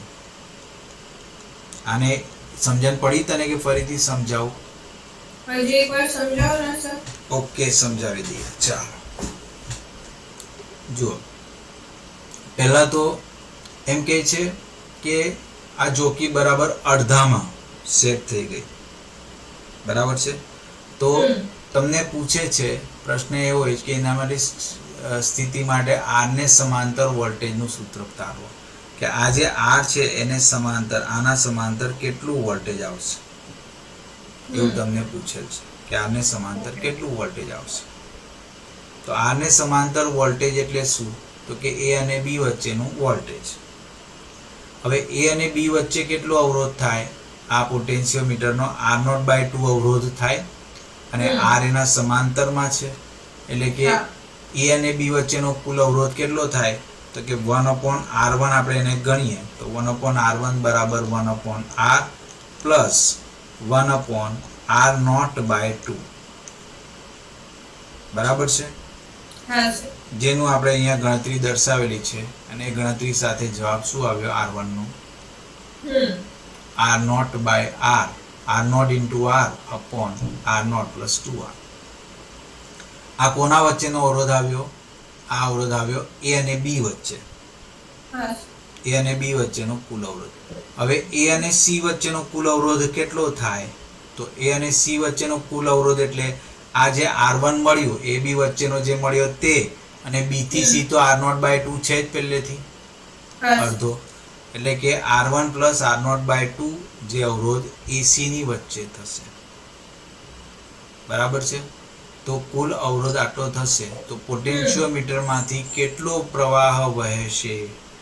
તો પ્રવાહનું સૂત્ર છે I બરાબર v બાય ટોટલ r, પણ ટોટલ r તો આટલું છે r1 plus r0/2, એટલે r1 plus r0/2 આપણે લખી દીધું.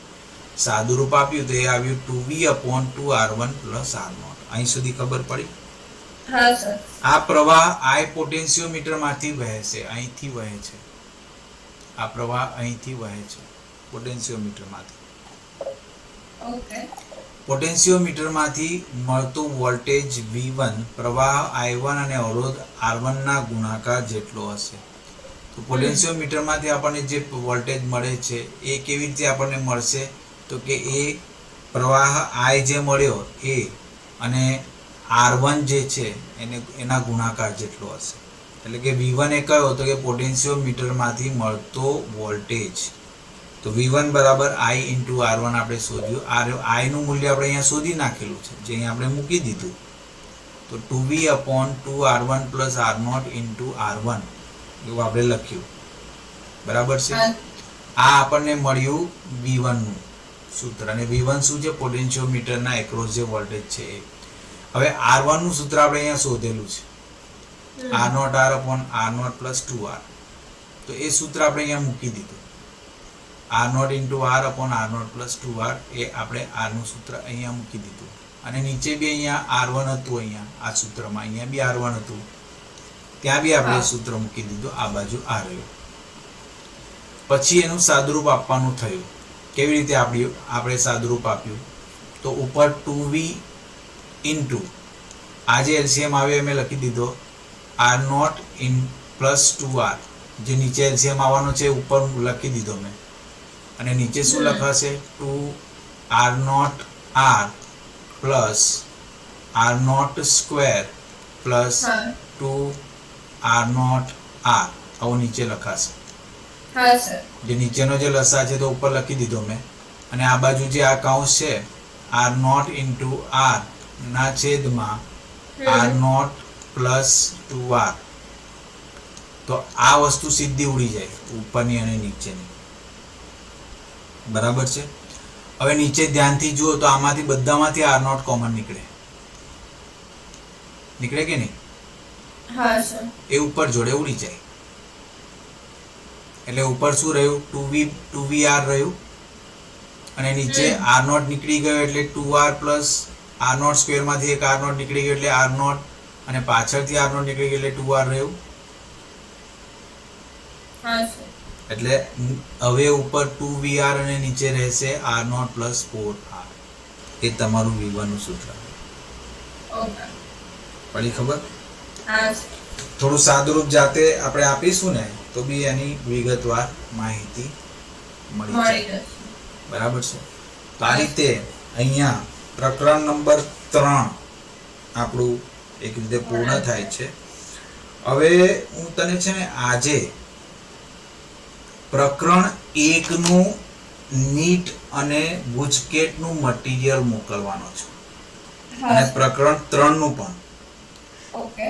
બંને પ્રકરણનું આપણા ક્લાસનું, એટલે આપણે આમ તેમ બધું બધી બુકોમાંથી ભેગું કરેલું, સારું સારું બધું લઈને. થિયરી અને એમસીક્યુ બધા છે અંદર. એનું તારી રીતે સમય કાઢીને જ્યારે સમય મળે ત્યારે વાંચન કરવાનું છે. હા સર. અને એક સજેશન મારું એવું રહે કે દરેક પ્રકરણના ઓછામાં ઓછા દરરોજ બધા મળીને, એટલે દરેક પ્રકરણ નહીં, બધા મળીને, એટલે ફિઝિક્સના બધા મળીને દરરોજ ઓછામાં ઓછા મિનિમમ 10 MCQ થવા જોઈએ. 10 કેટલા થવા જોઈએ? 10. તો હું તને જે PDF મોકલું છું ને, પોસિબલ હોય તો એ PDF માંથી MCQ નોટબુકમાં લખવાના રાખ.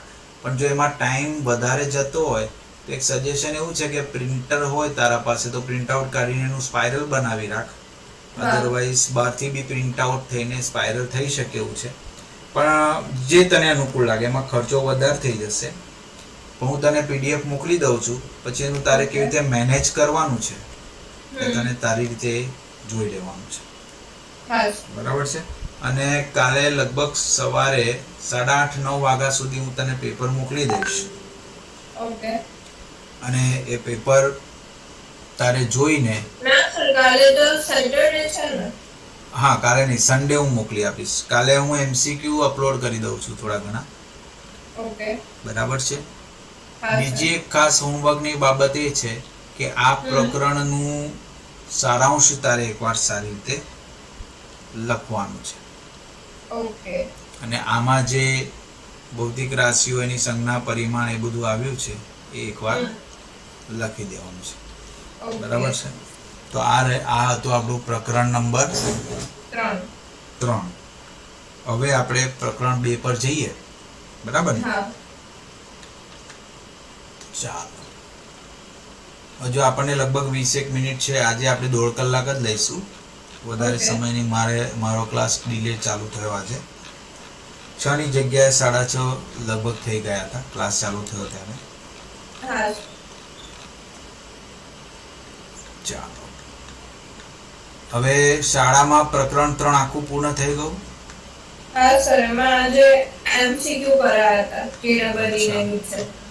હા, એક પીરિયડમાં લગભગ તમારા કેટલા MCQ થાય?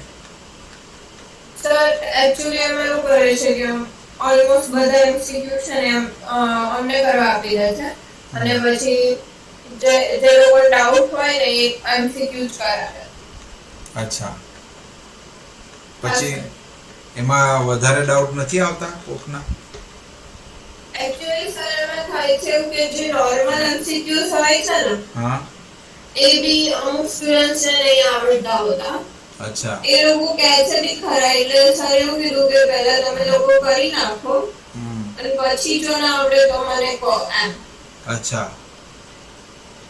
અચ્છા, ચાલો બીજાનો જવા દે, મારે તારું જાણવું. તને ફાવે છે કેવું? તારા બધા જવાબો સાચા પડે છે? જનરલી કેટલા MCQ કર્યા તમે હમણાં સુધી? હા સર, પ્રકરણ 3 માટે કેટલા MCQ કર્યા? ફોર ઓલમોસ્ટ 50 જેવા? 50 થી 80 જેવા કર્યા. બરાબર છે. ઓકે. ને 50 થી 80 માંથી તને કમ્પ્લીટલી સમજણ પડી ગયા હોય એવા કેટલા? તને પોતાને સમજણ ના પડી ને એવા ખાલી 5 થી 10 જ હતા. બાકી બધા સમજણ પડી ગઈ તને? તને જાતે સોલ્વ બી થઈ ગયા. બરાબર ને?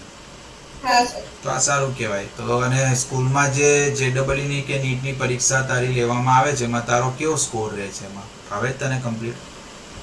હા સર, જે નીટની એક્ઝામ્સ હોય છે તો 720 માંથી 550 જેવા આવે છે.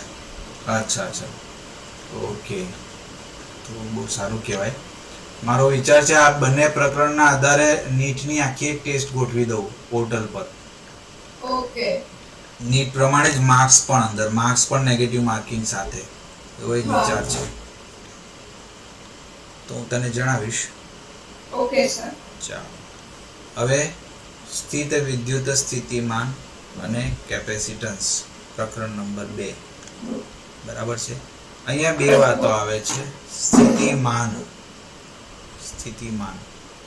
એને અંગ્રેજીમાં પોટેન્શિયલ શબ્દ છે. અંગ્રેજીમાં એને શું કહેવાય? પોટેન્શિયલ. પોટેન્શિયલ એ બહુ સામાન્ય શબ્દ છે, રોજિંદા જીવનનો શબ્દ છે. બરાબર છે? જે બધું બહુ વાંચતું હોય ને તો તમારા ગ્રુપમાં બી તમે બેનપણીઓ અને મિત્રો ભેગા બહુ પોટેન્શિયલ છે યાર એનું, તો બહુ વાંચે તો બહુ માર્ક્સ લાવે એવું કેમ? પોટેન્શિયલ, તમારું પોટેન્શિયલ કેટલું એમ, એટલે તમારી ક્ષમતા કેટલી એમ. પોટેન્શિયલ એટલે આપણે ગુજરાતીમાં શું કહીએ? ક્ષમતા. બરાબર ને? અને કેપેસિટી, કેપેસિટી પણ થોડું ઘણું ક્ષમતા જેવું જ છે, એનો અર્થ બી ક્ષમતા જ થાય. બરાબર છે. અને સ્થિત વિદ્યુત શાસ્ત્ર માટે આ બંને શબ્દો બી લગભગ એવા અર્થમાં જ વપરાય. બંને શબ્દ લગભગ એવા જ છે આમાં પણ. બરાબર છે.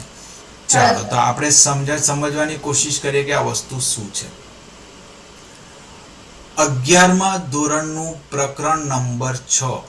હવે તો આપણને ના યાદ હોય, પણ ત્યારે કદાચ જો કોઈને યાદ હોય તો બહુ સરસ.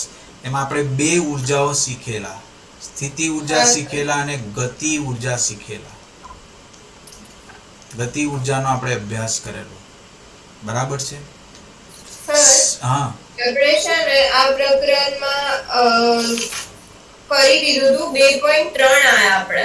અચ્છા, તો બહુ સરસ. થોડો સમય બચી જાય. હા, 2.3 બિંદુવત વિદ્યુતભારને લીધે સ્થિતિમાન. બિંદુવત વિદ્યુતભારને લીધે સ્થિતિમાન. Potential due to a point charge. હવે ઉગમ બિંદુ પર આપણે એક બિંદુવત વિદ્યુતભાર મૂકી દીધો. બરાબર છે. અને એ જગ્યાએથી r અંતરે એક બિંદુ p છે. અહીંયા આ બિંદુ p છે. r અંતરે બિંદુ p છે એટલે એનો સ્થાન સદિશ r થઈ જાય. બરાબર છે. અને એ જગ્યાએ આપણે સ્થિતિમાન શોધવાનું છે. આપણે એ જગ્યાએ સ્થિતિમાન શોધવા માંગીએ છીએ. તો તે માટે આપણે એકમ ધન પરીક્ષણ વિદ્યુતભારને અનંત અંતરેથી p' બિંદુએ લાવવા માટે બાહ્ય બળે પરીક્ષણ વિદ્યુતભાર પર કરેલું કાર્ય ગણવું પડે. કે આપણે આ ઇન્ફિનિટી થી એકમ વિદ્યુતભારને ઉચકીને અહીંયા લાયા તો કેટલું કાર્ય કરવું પડ્યું એ આપણે ગણવું પડે. Q is greater than 0 એટલે કે ધન વિદ્યુતભાર. Q is greater than 0 એટલે કયો વિદ્યુતભાર થાય? આ ધન વિદ્યુતભાર થાય. તો Q is greater than 0 માટે અપાકર્ષણ બળની વિરુદ્ધમાં બાહ્ય બળે કરેલું કાર્ય ધન છે. આ કાર્ય માર્ગ પર આધારિત નથી હોતું, આપણે જોયું છે આગળ. બરાબર છે. એટલે કે અનંત અંતરેથી p સુધી ત્રિજ્યાવર્તી દિશામાં આપણે એવો એક માર્ગ પસંદ કર્યો છે. માર્ગ પરના વચ્ચેના કોઈ પણ બિંદુ p' આગળ એકમ ધન વિદ્યુતભાર પર લાગતું કુલંબ બળ કેટલું હોય? તો કે Q × 1/4πε0 r' r'. કેમ? કારણ કે બળનું સૂત્ર પહેલું પ્રકરણ યાદ કરો. 1/4πε0 Q1 Q2 r² એવું હતું. અહીંયા Q1 ને સ્થાને આપણે કેપિટલ Q લખી દીધું છે અને Q2 ને સ્થાને 1 લખી દીધું છે, કારણ કે આપણે એકમ ધન વિદ્યુતભારને પરીક્ષણ વિદ્યુતભારને અનંત અંતરેથી લાવીએ છીએ. અને નીચે r' લીધું છે કારણ કે અહીંથી અહીંનું અંતર r' છે. બરાબર છે. અને r' જે છે તે O થી p' ની દિશામાંનો એકમ સદિશ છે. બરાબર છે. હવે r' થી આપણે થોડું હજુ નજીક આવીએ. ડેલ્ટા r' અંતર કાપીને હજુ થોડું નજીક આવીએ તો r' થી r' પ્લસ ડેલ્ટા r' સુધીમાં આ બળની વિરુદ્ધમાં થતું કાર્ય કેટલું થાય? ડેલ્ટા W બરાબર -Q/4πε0 r'² ડેલ્ટા r'. આટલું થાય કાર્ય. બરાબર છે. કાર્ય ઋણ લીધેલ છે કારણ કે બળની વિરુદ્ધમાં કાર્ય થાય છે. જો બળની વિરુદ્ધમાં કાર્ય થાય તો કાર્ય ઋણ લેવામાં આવે છે. તો ડેલ્ટા W બરાબર -Q/4πε0 r'² ડેલ્ટા r'. અહીં ઋણ નિશાની એટલા માટે આવે કે ડેલ્ટા r' ઋણ છે અને ડેલ્ટા W ધન છે. ડેલ્ટા r' આપણે ઉગમ બિંદુ તરફ જઈ રહ્યા છે અને ડેલ્ટા ડબલ્યુ ધન છે. બાહ્ય બળે કરેલું કાર્ય W સમીકરણ 2.6 નું r dash is equal to infinity થી r dash is equal to r સુધીનું સંકલન કરવાથી મળશે. So W is equal to minus integration of infinity to r q upon 4 pi epsilon naught r dash square into dr dash. બરાબર છે. હવે જે અચળાંકો છે બહાર નીકળી જાય તો q upon 4 pi epsilon naught r dash અને એમાં લિમિટ આપી ઇન્ફિનિટી ટુ r. આને કહેવાય લિમિટ આપી. એકચ્યુઅલી આ લખવાની મેથડ આવી હોય છે, બ્રેકેટ આખું લખવું પડે, પણ આ લોકોએ આખો બ્રેકેટ નથી લખ્યો, ખાલી વર્ટિકલ લાઈન લખી છે, તેવું પણ ચાલે. બરાબર છે. આ તારી જાણકારી માટે હું તને અલગથી લખી દેખાડું. આ બાજુ w બરાબર minus integration of infinity to r q upon 4 pi epsilon naught r dash square into dr dash. બધા જ અચળાંકો બહાર નીકળી જાય એટલે minus q upon 4 pi epsilon naught બહાર નીકળી ગયા. અંદર વધ્યું ઇન્ફિનિટી ટુ r, અંદર વધ્યું r dash રેઝ ટુ -2. કેમ -2 ભાઈ? કારણ કે હું એને અંશમાં લઈ ગયો. બરાબર છે. સંકલનનું મારા પાસે સૂત્ર છે x ની n ઘાત dx બરાબર x rays two n+1 upon n+1. આવું સૂત્ર છે, તને યાદ હોય તો અહીંયા r ડેશ માટે એવું સૂત્ર આપણે વાપરી શકીએ -q upon 4 pi epsilon naught અને અહીંયા બ્રેકેટમાં સંકલન લખીશું અને એને બહાર લિમિટ આપી દીધી ઇન્ફિનિટી ટુ r. સંકલન થશે r ડેશ રેઝ ટુ -2 + 1 એટલે -1 upon -1. હવે આ નીચે -1 છે ને બહાર માઇનસ છે, માઇનસ માઇનસ પ્લસ થઈ જાય એટલે આપણાથી હવે પ્લસ જ લખવાનું. q upon 4 pi epsilon naught એવું આપણે લખ્યું અને r raised to -1 ને આપણે 1 upon r dash લખી શકીએ અને લિમિટ છે આપણી r થી ઇન્ફિનિટી. હવે આપણે લિમિટ આપી દઈએ q upon 4 pi epsilon naught limit આપી દઈએ એટલે r dash ની જગ્યાએ આ બે વેલ્યુ મૂકવાની ને બાદબાકી કરવાની 1 upon r minus 1 upon infinity. આપણી જાણમાં રહેવું જોઈએ કે 1 upon infinity શૂન્ય થઈ જાય. શું થઈ જાય? શૂન્ય થઈ જાય. એટલે આપણો છેલ્લો જવાબ આવે q upon 4 pi epsilon naught r, જે અહીંયા આ લોકોએ લખેલો છે. તો આ લોકોએ આટલા બધા સ્ટેપ જ નથી લખ્યા એટલે તમને જલ્દી ખબર જ ના પડે કે આમાં શું લખેલું છે. જો તું ચોપડી લઈને બેસેલી હોય ને પેન્સિલ લઈને બેસેલી હોય તો આ જે ખાલી જગ્યામાં મેં જે બધી ચિત્રામણ કરી છે એવી ચિત્રામણ તારે કરવી હોય તો તું બી કરી નાખે એટલે તને યાદ રહે કે આવ્યું કેવી રીતે. આ બધું વંચાય છે મેં લખેલું બધું? ઓકે, તો લખી નાખ ફટાફટ પહેલા.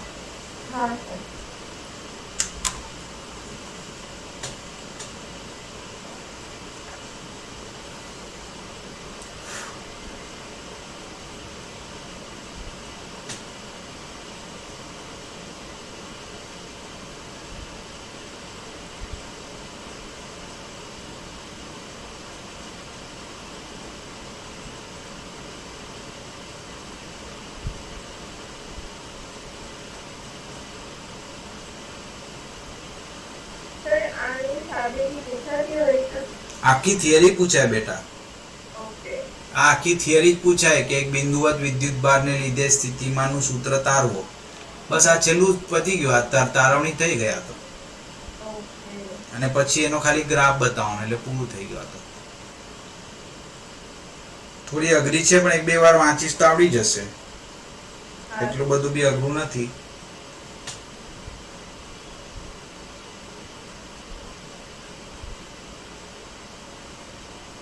સમય તો તારે થોડો વધારવો પડે, ફાળવવો પડે.